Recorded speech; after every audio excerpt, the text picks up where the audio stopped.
A very good morning. You're watching News9 with me, Akshita. Well, first up, the latest political update of the day. BP Harish has now joined the Congress. He accused his former mentor, B.S. Yediyurappa, of neglecting him. He said that he received support from people whom he had abused for Yediyurappa's sake. But his mentor betrayed him during a time of crisis. BP Harish, of course, being the second one. First up was Dhananjay Kumar, who went ahead and joined the JDS after he felt neglected and ditched by Yediyurappa. And now BP Harish also going ahead and doing the same after, of course, slamming and criticizing his former mentor Yediyurappa. BP Harish has now joined the likes of the Congress. He has stated that the very people he was forced to go ahead and criticize are the ones who have come to his aid at this time of need. Remember, BP Harish was a close aide of Yediyurappa, was a very, very crucial supporter. But a lot of them were miffed over the fact that Yediyurappa is contesting from the Shimoga constituency.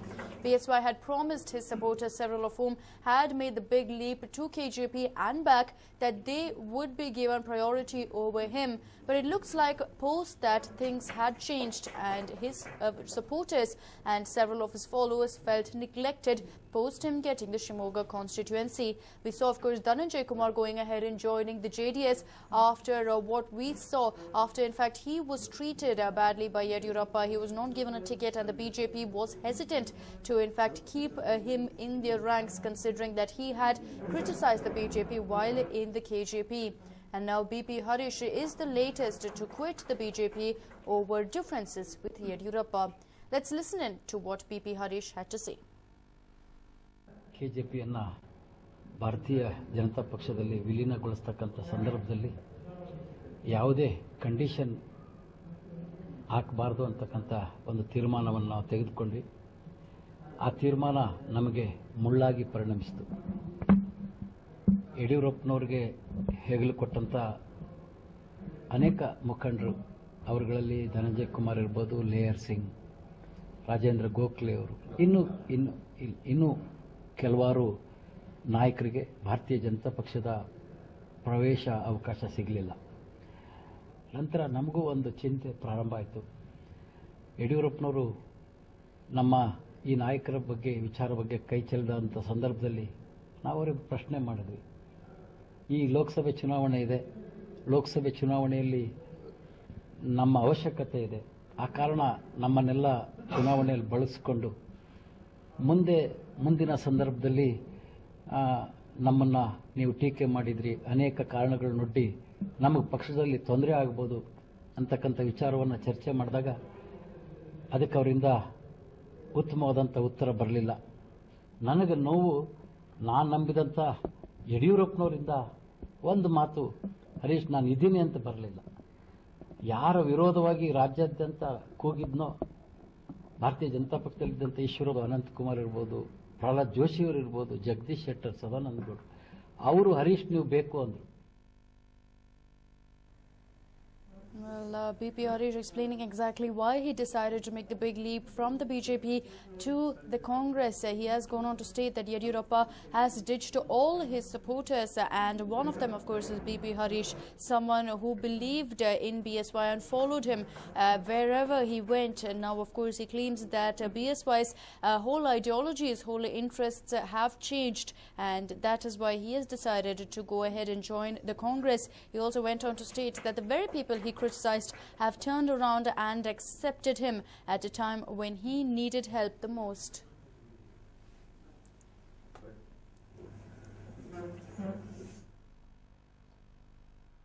And well, Pramod Mutalik is all set to address a press conference today at 12 noon. The Sri Ram Sena chief has announced that he will give his decision on his next course of action in Hubli. Remember, Pramod Mutalik 2 days ago was part of that very, very controversial decision when he was inducted into the BJP.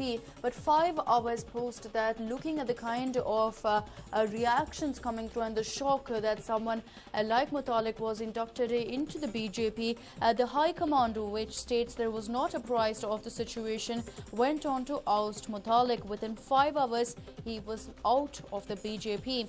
This clearly did not go down well with the Sri Ramasena chief, who was left embarrassed ever since he has gone on to state that the state BJP was in fact doing the right thing and the BJP High Command should take the right decision.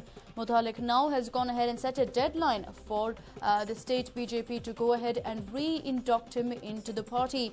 Remember, he has faced a lot of humiliation post this incident, but come 12 p.m. in the afternoon, Mutalik will go ahead and announce what his next course of action will be. This is, of course, if the BJP decides that it will not re-induct him, which is most likely the case. Mutalik will in all likelihood go ahead and announce that he will contest from Dharwad constituency, so he can go ahead and create an upset for BJP's Prahlad Joshi in that particular constituency.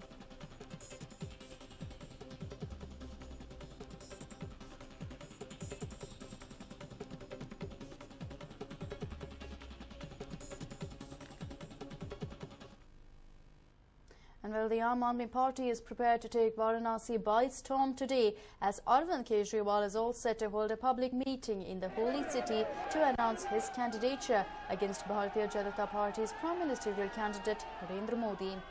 Senior leaders like Sanjay Singh are camping in the city for the past 2 weeks, while more than 5,000 volunteers from across the state had reached Varanasi by Sunday evening, and more are expected to arrive by Tuesday for the public meeting. The party has set a target of a crowd exceeding 1 lakh. As you can see, quite a bit of chaos being witnessed in the railway station itself when Arvind Kejriwal did arrive. This is expected to be the scene throughout the day, considering that several Aam Aadmi Party supporters from across North India have descended upon the holy city to show their support to Kejriwal and him filing his nomination from Varanasi. Of course, it is expected that he will confirm the same today in a public rally that he will be holding. He had stated that he will go ahead and issue a referendum based on which he will take the decision, but at this point everyone is speculating and confirming that more or less Kejriwal will nominate himself from Varanasi and that the referendum is a mere formality at this point.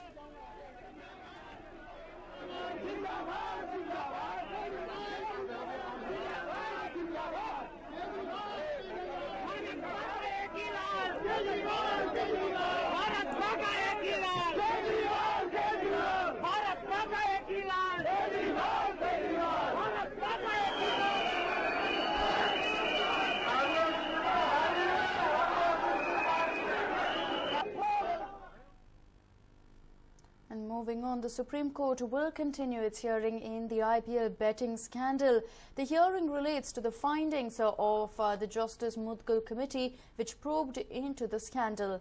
The committee has already indicted Gurunath Mayappan, the son-in-law of BCCI chief N. Srinivasan, and the chief of the Chennai IPL franchise. But of course, yet another time, the IPL betting scandal and the match-fixing case coming up for hearing in the Supreme Court, where the Justice Mudgal Committee report will be heard. We have seen the case being deferred and adjourned for months now, so it will be interesting to see if the Supreme Court goes ahead and concludes the case today. Already, of course, the report has found Gurunath Mayappan guilty. So will the Supreme Court go ahead and uphold that report or call for further investigations is what we'll have to wait and watch. Either way, it's D-Day for Gurunath Mayappan and, of course, other bookies and several other owners of IPL franchises who will in fact be watching this verdict very, very carefully.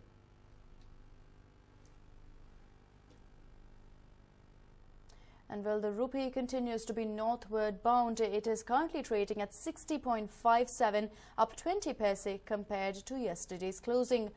The rupee hit an 8-month high against the dollar yesterday. So it looks like the rupee is definitely showing great positive signs for the people of the country there. However, the Sensex and Nifty, which has been hitting record highs, went down today. But it looks like the sentiment of the elections could trigger an upward boost. Of course, just yesterday we saw the rupee hitting an 8-month closing high, but today already it is trading at 60.57, which is up 20 paise compared to yesterday's closing. So will we see a new record today? Well, we'll only have to wait and watch to see if the rupee can hold us up.